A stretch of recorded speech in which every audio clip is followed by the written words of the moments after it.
useful for RRB, NTPC, Group D, UPSI and various SSC examination presented by me, Alok Kumar. Let's start. First we will talk about the historical background of the constitution. इसमें आता है forms of government आता है. There are two type of government आता है. First is the federal government and second is the unitary government. First we will talk about the federal government. Federal government is also known as the 3 tier of government बोला जाता है. It is also known as the decentralisation और division of power. मतलब federal government का मतलब क्या होता है, इसमें जो पावर होता है वो डिवाइड कर दिया जाता है. किसके बीच में? सेंटर के पास पावर होता है, स्टेट के पास पावर होता है, the local government. Local government के अंदर आता है पंचायत एंड म्यूनिसिपैलिटी आता है. Second type of government is known as the unitary government. इसमें क्या होता है, जितनी भी पावर्स होती है वो किसके पास चली जाती है? सेंटर के पास चली जाती है. और ऐसा कब होता है? जब इंडिया में इमरजेंसी लगती है तो जो गवर्नमेंट बन जाती है वो कौन सी? यूनिटरी गवर्नमेंट बन जाती है. और सभी जो पावर होता है वो किसके पास चला जाता है? सेंटर के पास चला जाता है. इंडिया जो होता है, एक क्वेश्चन आता है, इंडिया जो होता है विच टाइप ऑफ गवर्नमेंट देखने की मिलता है? तो इंडिया जो होता है वो क्वासी फेडरल होता है. क्वासी फेडरल का मतलब होता है अर्ध संघीय सरकार होता है. कभी ये फेडरल रहता है और इमरजेंसी के दौरान क्या हो जाता है? यूनिटी हो जाता है. तो याद रखिएगा, एक क्वेश्चन पूछा जाता है एग्जाम में, इंडिया जो होता है वो कौन सा गवर्नमेंट होता है? तो India is a quasi federal होता है. क्वासी फेडरल होता है. Second, historical background. दो चीज़ें आती है इसमें. एक आता है बिफोर 1857 एंड आफ्टर 1857. तो आज हम लोग बात करेंगे बिफोर 1857. तो इसमें पहला एक्ट आया था रेगुलेटिंग एक्ट ऑफ 1773. सेकेंड आया था Pitt's India act of 1784. Third आया था charter act of 1793. Fourth charter act of 1813. Charter act of 1833. Charter act of 1853. First we will talk about the regulating act of 1773.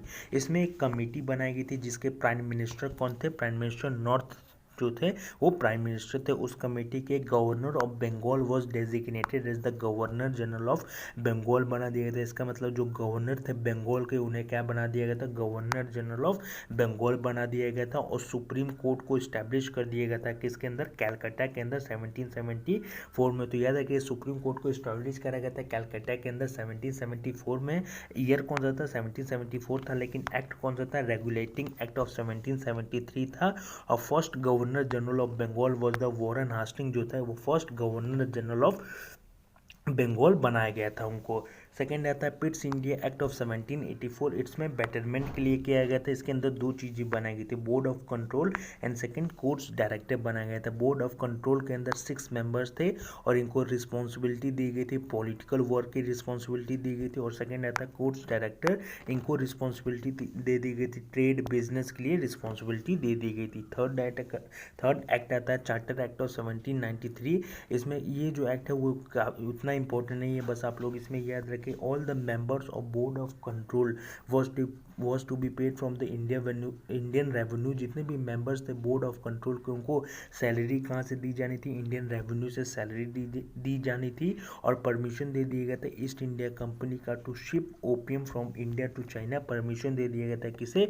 East India company को. वो ship कर सकती है opium कहाँ से? India से चाइना शिप कर सकती है. Next act charter act of 1813. ये जो एक्ट है वो काफ़ी इंपॉर्टेंट है. बहुत सबसे ज़्यादा जो एग्ज़ाम्स में क्वेश्चन आते हैं वो इसी एग्ज़ाम्स में आते हैं, इसी एक्ट से आते हैं. तो फर्स्ट आता है trade monopoly was ended except tea trade कर सकते हैं चाइना. तो फर्स्ट क्वेश्चन आता है ट्रेड मोनोपोली जो था ईस्ट इंडिया कंपनी का वो कौन से एक्ट में उसे ख़त्म कर दिया गया था? तो चार्टर एक्ट ऑफ 1813 में ख़त्म कर दिया गया था. अलॉट कर दिया गया था 1 लाख रुपया, 1 lakh annually for education and improvement of literature and science के लिए. तो ये भी पूछा जाता है 1 लाख रुपया जो अलाउड करा गया था वो किसके लिए करा गया था? तो इम्प्रूवमेंट के लिए करा गया था. किसमें? लिटरेचर एंड साइंस में. कौन से एक्ट में? चार्टर एक्ट ऑफ 1813 में. And third Christian missionaries was allowed to preach India. Christian missionaries जो थे इनको क्या कर दिया गया था? अलाउड कर दिया गया था कि वो अपने जो धर्म का प्रचार कर सकते हैं. किसके अंदर? इंडिया के अंदर. कौन से एक्ट में? चार्टर एक्ट ऑफ 1813 में अलाउड कर दिया गया था. नेक्स्ट एक्ट आता है चार्टर एक्ट ऑफ 1833 आता है.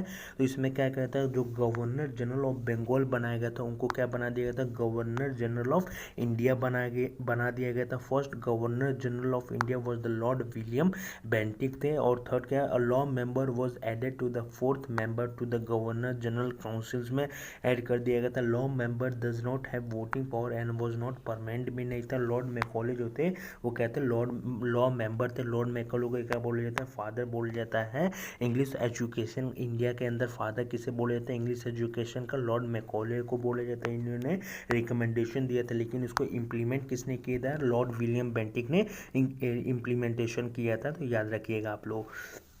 फिर आता है चार्टर एक्ट ऑफ 1853। ये जो एक्ट है इसमें क्या कहा था, law member was given voting power and permanent कर दिया था। लॉ मेंबर जो थे उनको वोटिंग पावर दे दिया गया था और परमानेंट कर दिया गया था।